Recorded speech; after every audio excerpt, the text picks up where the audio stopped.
बिस्मिल्लाहिर्रहमानिर्रहीम। अस्सलाम वालेकुम। मैं मुज़म्मिल अवान इस खबर के साथ हाजिर हूँ कि जस्टिस मुज़ाहिर अकबर नकवी साहब को सुप्रीम जुडिशल काउंसिल ने मिसकॉन्डक्ट का मुर्तकिब करार दिए जाने पर बरतरफ किया और सुप्रीम जुडिशल काउंसिल ने अपने फैसले में लिखा कि जस्टिस मुज़ाहिर अकबर नकवी साहब को उनके मिसकॉन्डक्ट की वजह से बरतरफ किया जाता है। उन्हें बतौर जज बरतरफ कर देना चाहिए था। जो इल्ज़ामात उनके ऊपर लगे, जिस किस्म के इल्ज़ामात उनके ऊपर थे, उनको बतौर जज खुद स्टेप डाउन कर देना चाहिए था और जो उनके ऊपर इल्ज़ामात हैं वो दुरुस्त साबित होते हैं, वो अपनी सफाई में कुछ पेश नहीं कर सके। लेकिन जस्टिस मुज़ाहिर अकबर नकवी साहब जो हैं, इनको बार बार शोकॉज़ नोटिस जारी किया जा रहा था और सुप्रीम जुडिशल काउंसिल कहती थी कि उनसे इतने दिन में जवाब तलब किया जाए, लेकिन वो जवाब देने की बजाय वो जजेस के ऊपर अटैक करते थे और वो कहते थे कि जी मैं सुप्रीम जुडिशल काउंसिल को जवाब दे नहीं हूँ, मैं जस्टिस काजी फ़ाइज़ ईसा को जवाब दे नहीं हूँ, मैं जस्टिस सरदार तारिक मसूद को जवाब दे नहीं हूँ। और फिर आपको पता है कि जस्टिस एजाजुल हसन जो रिटायर हुए, जिन्होंने रिज़ाइन किया, जस्टिस एजाजुल हसन साहब जिन्होंने खुद रिज़ाइन किया, उनके ख़िलाफ़ भी एक रेफरेंस आ रहा था 1 कॉन्स्टिट्यूशनल एवेन्यू का। और जस्टिस अमीर भट्टी, सर अली अफजल साई साहब के ससुर अली अफजल साई, जो उस्मान बुज़दार की जो है वो हुकूमत में बड़े मज़े लेते रहे, और अली अफजल साई साहब जिनका ताल्लुक़ फैसलाबाद से है, इनका पूरा ख़ानदान जिसने कोई जमात नहीं छोड़ी। पहले अली अफजल साई के जो वालिद हैं अफजल साई साहब, वो मुस्लिम लीग नून के टिकट पर रुकने सूबाई असम्बली बने। इससे पहले वो काफ लीग में हुआ करते थे, स्पीकर पंजाब असम्बली भी रहे। तो अली अफजल साई के जो वालिद हैं और उनके जो भाई हैं ग़ुलाम रसूल साई, ये आपको याद है कि 2013 में ये नून लीग का हिस्सा थे। 2013 का इलेक्शन इन्होंने नून लीग के टिकट पर लड़ा था। कर्नल रिटायर्ड ग़ुलाम रसूल साई MNA थे और मोहम्मद जो अफजल साई साहब हैं वो MPA थे। अब इसी तरह सर ये अली अफजल साई साहब की जो रिश्तेदारी है, ये भी किसी से ढकी छुपी नहीं थी और जो ख़ास करके रिलीफ मिल रहा था। और बार बार लाहौर हाई कोर्ट से जो एक बात की जाती थी दामाद कोर्ट, तो उसकी दरअसल वजह यही थी कि अली अफजल साई साहब की रिश्तेदारी बहुत करीबी थी और ये करीबी रिश्तेदारी की बुनियाद पर जो है वो लाहौर हाई कोर्ट से PTI को बार बार इंसाफ मिलता था। इमरान खान को बार बार जो है वो ज़मानत मिल जाती थी। और अली अफजल साई साहब जो हैं वो दरअसल उनके तो ये ससुर हैं अमीर भट्टी साहब, और अमीर भट्टी साहब जो हैं उनके वाले से जस्टिस शाहिद जमील साहब, जो भी हाल ही में बतौर जज जिन्होंने रिज़ाइन किया लाहौर हाई कोर्ट के जज की हैसियत से, उन्होंने अपने इस्तीफ़े के अंदर लिख कर दिया कि जस्टिस अमीर भट्टी साहब जो इन्होंने ख़ास किस्म की DB बनाई हुई है, ये किसी की बात नहीं सुनते। और जिस किस्म की ये काम कर रहे थे, मैं इनके पास गया, मैंने इनको बहुत सी चीज़ें कही और ये किस तरह से रिएक्ट कर रहे थे, बिहेव कर रहे थे, तो सर इनका जो बिहेवियर है वो भी सबके सामने है। जस्टिस अमीर भट्टी साहब जो हैं उनकी रिश्तेदारी तो एक साइड पर अगर हम कर दें तो 2021 में उन्होंने बतौर लाहौर हाई कोर्ट के चीफ जस्टिस के हलफ उठाया और गवर्नर पंजाब चौधरी मोहम्मद सरवर ने उनसे हलफ लिया और उस वक्त उस्मान बुज़दार वज़ीर आला पंजाब थे। अब जब इन्होंने हलफ उठाया, आपको याद है कि उससे एक या दो दिन पहले ये उनसे जनरल बाजवा से भी मिलने चले गए थे और उसके ऊपर भी बड़ी कंट्रोवर्सी क्रिएट हुई थी। तो मुज़ाहिर नकवी साहब जो हैं जी, उनके रिज़ाइन करने के बाद तो लोग समझ रहे थे कि मामला ख़त्म हो गया और जजेस कोई भी कल को किसी भी जज के ख़िलाफ़ शिकायत आती है तो वो रिज़ाइन कर दे और उसकी जान छोड़ देगी। Not at all. Justice Ijazul Hasan साहब जो हैं उनके ख़िलाफ़ एक रेफरेंस आ रहा था 1 कॉन्स्टिट्यूशनल एवेन्यू का, और उनको पता था कि वो रेफरेंस उनकी मौत साबित होगा, उनका जो है वो उनके लिए डेथ वारंट साबित होगा, और उन्होंने रिज़ाइन करना मुनासिब समझा। उन्होंने कहा रिज़ाइन कर दूंगा, जान छूट जाएगी। इसी तरह सर जस्टिस एजाजुल हसन और जस्टिस अमीर भट्टी, इन दो जजेस के ख़िलाफ़ मिसकॉन्डक्ट का रेफरेंस आ रहा है सुप्रीम जुडिशल काउंसिल में। दोनों रिटायर हो गए, ठीक है, फारिग हो गए ना। जस्टिस एजाजुल हसन ने तो खुद को रिटायर ही कर दिया ना एक साहब का, कि वो खुद जो है वो रिज़ाइन कर गए, तो वो तो फारिग हो गए। और जस्टिस अमीर भट्टी साहब जो इनकी टर्म पूरी हो गई, बतौर लाहौर हाई कोर्ट के चीफ जस्टिस के वो रिटायर हो गए हैं। तो अब जस्टिस मलक शहजाद साहब जो हैं उन्होंने हलफ उठाया बतौर लाहौर हाई कोर्ट के चीफ जस्टिस के, और गवर्नर पंजाब इंजीनियर बलीगुर रहमान साहब ने उनसे हलफ लिया। तो दो जजेस के ख़िलाफ़ जी रेफरेंस आ रहा है, ये ब्रेकिंग न्यूज़ है। और मेरी कुछ दिन पहले कुछ कोर्ट रिपोर्टर्स से बात हो रही थी तो उन्होंने मुझे बताया कि जस्टिस काजी फ़ाइज़ ईसा साहब ऐसे लोगों को माफ़ करने को तैयार नहीं हैं जिन्होंने जुडिशरी को पोलिटिसाइज़ किया, जिन्होंने जुडिशरी को चुंडू खाना बनाया, जिन्होंने सासू माँ के कहने पर अदालतें चलाईं, जिन्होंने सासू माँ के कहने पर अदालती फ़ैसले दिए, जिन्होंने सासू माँ के कहने पर इमरान खान की मोहब्बत में फ़ैसले दिए, उनको जस्टिस कादी फ़ाइज़ ईसा साहब माफ़ करने को तैयार नहीं है। ठीक है।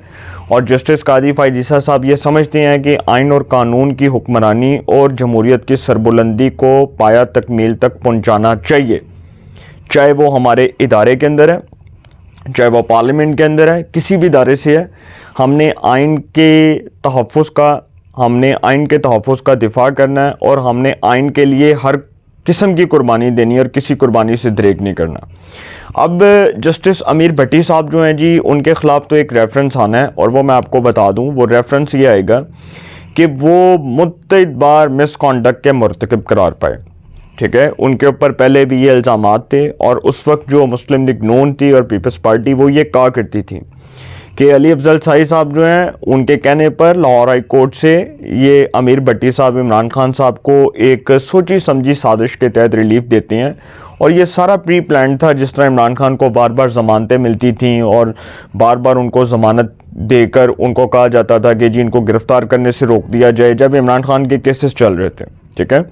और फिर अमीर भट्टी साहब जो हैं, उनके ऊपर सबसे बड़ा मिसकॉन्डक्ट ये कि वो मुत्तइद बार उनके पीटीआई के साथ जो रवाबित थे उसके बारे में भी कुछ सहाफ़ी बताते हैं कि वो किस तरह से वो मुकम्मल तौर पर वो नज़र आ रहा था कि वो तासुब है उनका नून लीग के साथ और पीपल्स पार्टी के साथ। और अली अफजल साई साहब जो सूबाई वज़ीर थे कम्युनिकेशन एंड वर्क्स के, वो तब वज़ीर बने थे जब 2022 में इलेक्शन कमीशन ऑफ पाकिस्तान ने पीटीआई के 25 मुनहरिफ अरकान को डिसीट कर दिया था जिन्होंने हमजा शहबाज को वोट दिया था। उसके बाद उन 20 नशस्तों के ऊपर ज़िमनी इंतखाबात हुए, उसमें फैसलाबाद की नशस्त थी PP 97, उस पर ज़िमनी इलेक्शन हुआ और ज़िमनी इलेक्शन में अली अफजल साई साहब जो हैं उन्होंने मुस्लिम लीग नून के वो क्या नाम था, हाजी अजमल हुसैन चीमा, उनको शिकस्त दी और शिकस्त देने के बाद वो सूबाई वज़ीर बने कम्युनिकेशन एंड वर्क्स के। इतनी बड़ी वजारत मिल गई उनको। और अच्छा, उसके बाद फिर लोगों ने ये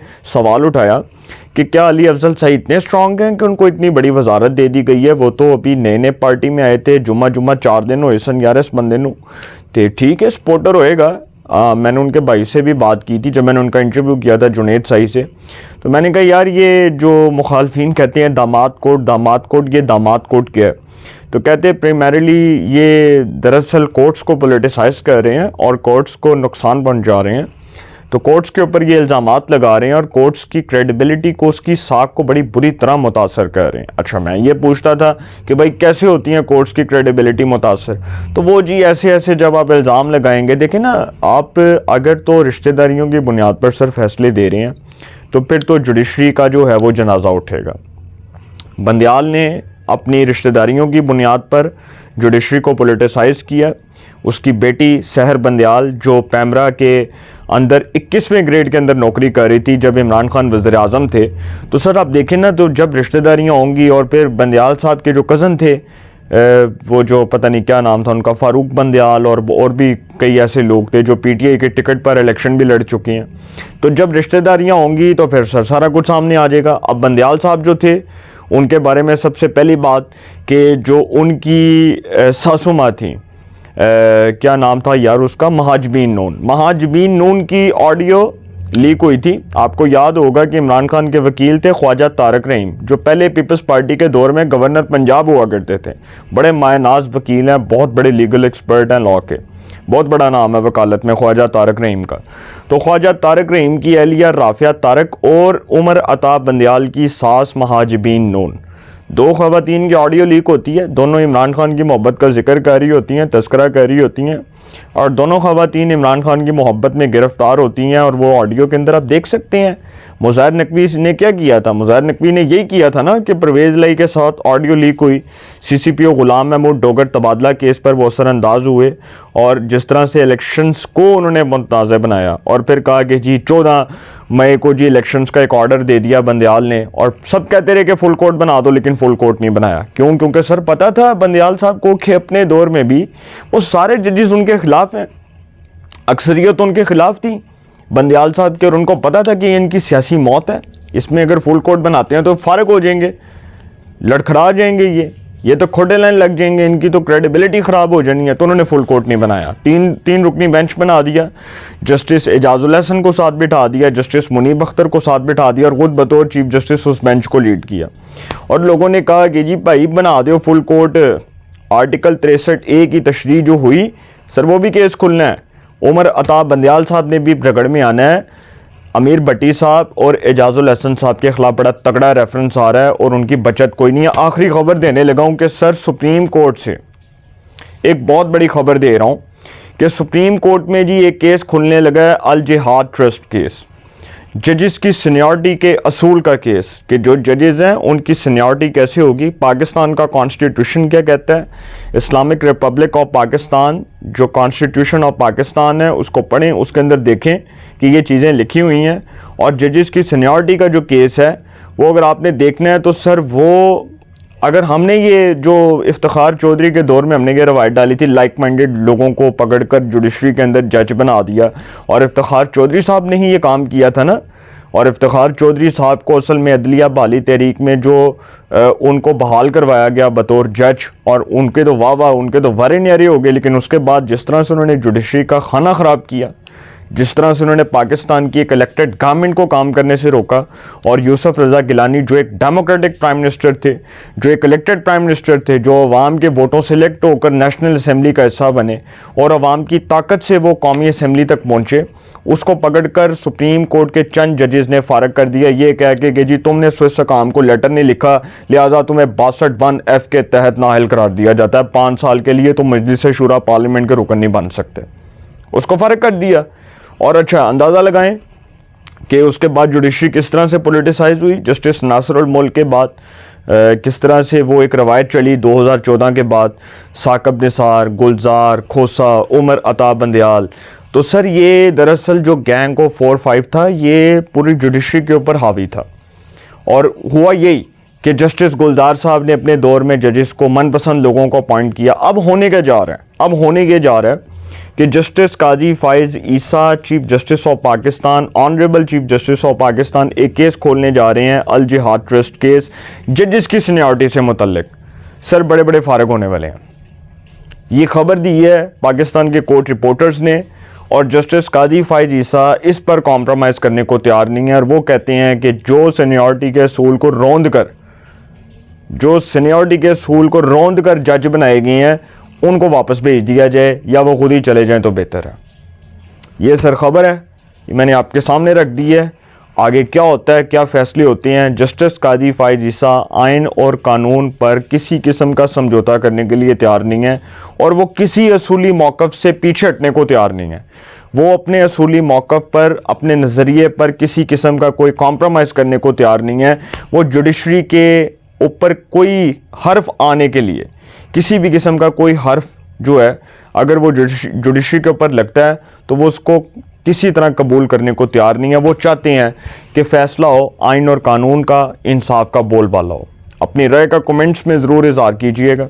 इंशाल्लाह एक नए सेगमेंट के साथ फिर मुलाकात होगी। अपना बहुत ख्याल रखिएगा। अल्लाह निगहबान।